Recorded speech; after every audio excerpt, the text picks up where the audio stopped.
नमस्कार आदाब दोस्तों, चलिए आज है 7 मई, सुबह देश की ताजा और बड़ी खबरें आपके लिए लेकर हाजिर हैं। चलिए दोस्तों, सबसे पहले डालते हैं सिर के ऊपर। लाउड स्पीकर से अजान की मांग वाली याचिका को इलाहाबाद हाईकोर्ट ने किया खारिज। कहा लाउड स्पीकर से अजान देना इस्लाम का हिस्सा नहीं। इलाहाबाद हाईकोर्ट ने अजान पर लगाया बैन। भाजपा को लगा जोरदार झटका। बीजेपी नेता तेजेंद्र पाल बग्गा की गिरफ्तारी को लेकर बीजेपी का आप कार्यालय के बाहर प्रदर्शन। दिल्ली पुलिस ने बीजेपी के सैकड़ों कार्यकर्ताओं को किया गिरफ्तार, भेजा जेल। लाउड स्पीकर को लेकर मुसलमानों को चेतावनी देना राज ठाकरे को पड़ा भारी। कभी भी हो सकते हैं राज ठाकरे गिरफ्तार। कोर्ट ने दूसरा गैर जमानती वारंट किया जारी। यूपी की योगी सरकार के बाद अब वकीलों ने उत्तर प्रदेश में मदरसों को बैन करने की मांग। कहा बच्चों में नफरत और कट्टरता फैला रहे हैं मदरसे। दिल्ली के डिप्टी सीएम मनीष सिसोदिया का भाजपा पर बड़ा हमला। कहा बीजेपी बिल्डर चलाकर 60 लाख लोगों को करना चाहती है बेघर। कोरोना से हुई मौतों को लेकर राहुल गांधी का मोदी पर बड़ा हमला। कहा विज्ञापन झूठ नहीं बोलता, मोदी झूठ बोलते हैं। पश्चिम बंगाल से मोदी और अमित शाह को लगा एक और बड़ा झटका। अमित शाह की मौजूदगी में बंगाल में एक और बीजेपी कार्यकर्ता की हत्या। मुसलमानों के विरोध में उतरी योगी सरकार। अब जामा मस्जिद रेलवे स्टेशन का नाम बदलने की भाजपा के नेताओं ने की मांग। मुसलमानों में भारी गुस्सा। तो दोस्तों, सभी खबरों को एक एक कर विस्तार से आपको बताने वाले हैं। वीडियो को दिल से लाइक कर चैनल को सब्सक्राइब जरूर कर लें। इसी के साथ पहली बड़ी कीमत कैलकुलेशन। लाउड स्पीकर से अजान की मांग वाली याचिका को इलाहाबाद हाईकोर्ट ने किया खारिज। कहा लाउड स्पीकर से अजान देना इस्लाम का हिस्सा नहीं। 64 पदें। इलाहाबाद हाईकोर्ट ने लाउड स्पीकर से अजान की मांग वाली याचिका को खारिज कर दिया है। इलाहाबाद हाईकोर्ट ने कहा कि लाउड स्पीकर से अजान देना मौलिक अधिकार नहीं है। दरअसल आपको बता दें, उत्तर प्रदेश के बदायूं के रहने वाले इरफान ने इलाहाबाद हाईकोर्ट में याचिका दाखिल करके मांग की थी कि नूरी मस्जिद से लाउड स्पीकर से अजान की अनुमति दी जाए। अब इस याचिका को इलाहाबाद हाईकोर्ट ने खारिज कर दिया है। इलाहाबाद हाईकोर्ट ने कहा कि अजान इस्लाम का अभिन्न अंग है, लेकिन लाउड स्पीकर से अजान देना इस्लाम का हिस्सा नहीं है। इसलिए हम लाउड स्पीकर से मस्जिदों में अजान देने की अनुमति नहीं दे सकते हैं। इसलिए आज इस याचिका को खारिज किया जाता है। जो बड़ी खबर है। इसी के साथ बड़ी कीमत कैलकुलेशन। भाजपा को लगा बड़ा झटका। तेजेंद्र पाल बग्गा की गिरफ्तारी को लेकर बीजेपी का आप कार्यालय के बाहर प्रदर्शन। दिल्ली पुलिस ने बीजेपी के सैकड़ों कार्यकर्ताओं को किया गिरफ्तार, डाला जेल में। 64 पदें। भाजपा को आज जोरदार झटका लगाया। दरअसल बीजेपी नेता तेजेंद्र पाल बग्गा की गिरफ्तारी पर दिल्ली बीजेपी के अध्यक्ष आदेश गुप्ता और दिल्ली के प्रतिपक्ष रामवीर सिंह के नेतृत्व में बीजेपी कार्यकर्ताओं ने आम आदमी पार्टी कार्यालय के बाहर विरोध प्रदर्शन किया।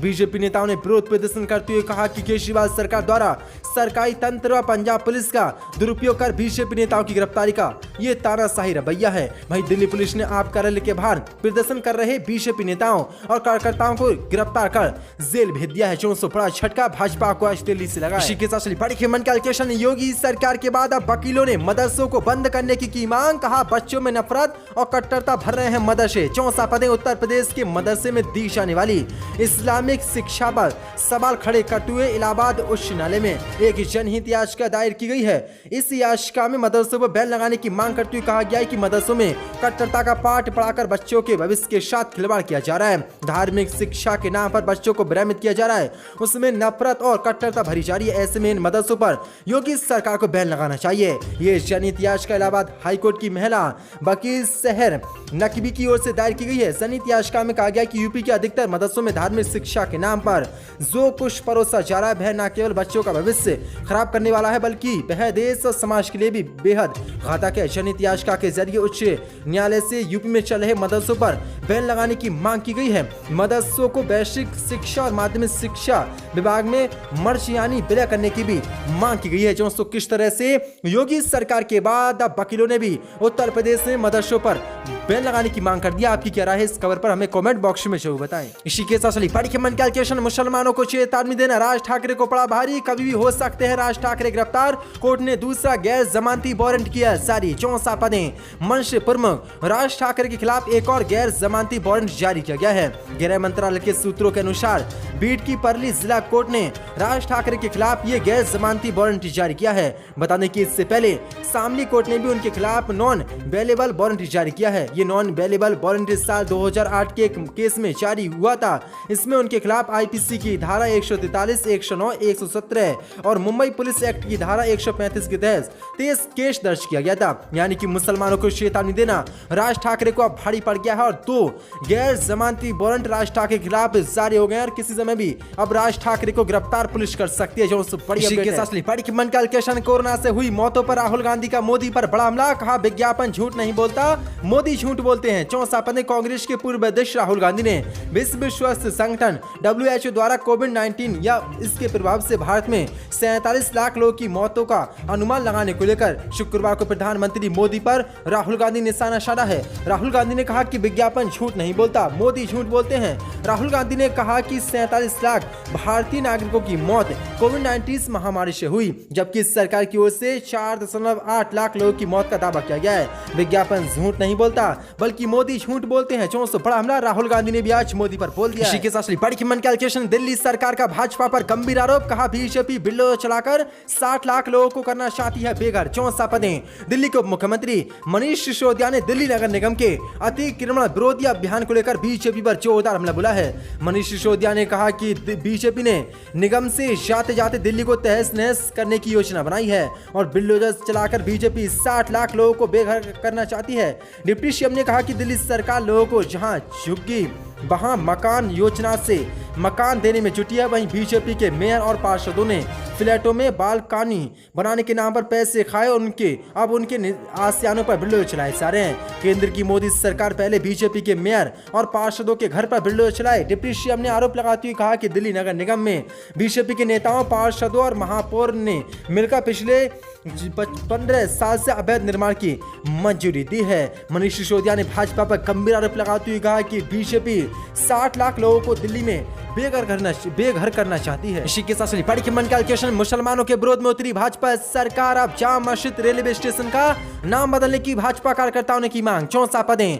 मशहूर साहित्यकार शेक्सपियर ने कहा कि नाम में क्या रखा है, लेकिन उत्तर प्रदेश में सियासत नाम के इर्द गिर्द घूमती है। आगरा में एक बार फिर से नाम की सियासत तेज होती जा रही है। आगरा दौरे पर आए उप मुख्यमंत्री केशव प्रसाद मौर्य जब मेट्रो प्रोजेक्ट का स्थलीय निरीक्षण कर रहे थे, तब आगरा छावनी से बीजेपी के विधायक GS धर्मेश ने मांग रखी है कि प्रस्तावित जामा मस्जिद मेट्रो स्टेशन का नाम बदलकर प्राचीन से मंदिर मनकामेश्वर मंदिर रखा जाए। विधायक की इस मांग का समर्थन मौके पर मौजूद सभी जनप्रतिनिधियों ने किया और मुख्यमंत्री केशव प्रसाद मौर्य ने प्रस्तावित मेट्रो का नाम बदलने के बाबत कागजी कार्रवाई के निर्देश मेट्रो अधिकारी को दिए।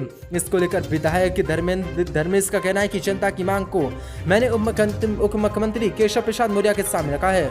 उन्होंने इसको लेकर आवश्यक दिशा निर्देश अधिकारियों को दिए हैं। दरअसल आपको बता दें, जामा मस्जिद की तामीर मुगल बादशाह शाहजहां की बेटी ने रखी थी। उसी ने 100 मीटर की दूरी पर हजारों साल प्राचीन मंदिर मनकामेश्वर है, जो सिर्फ भक्तों की आस्था का सबसे बड़ा केंद्र है। मंदिर के महंत योगेश पुरी के मुताबिक सरकार ने फैसला जन आस्था के अनुरूप लिया है।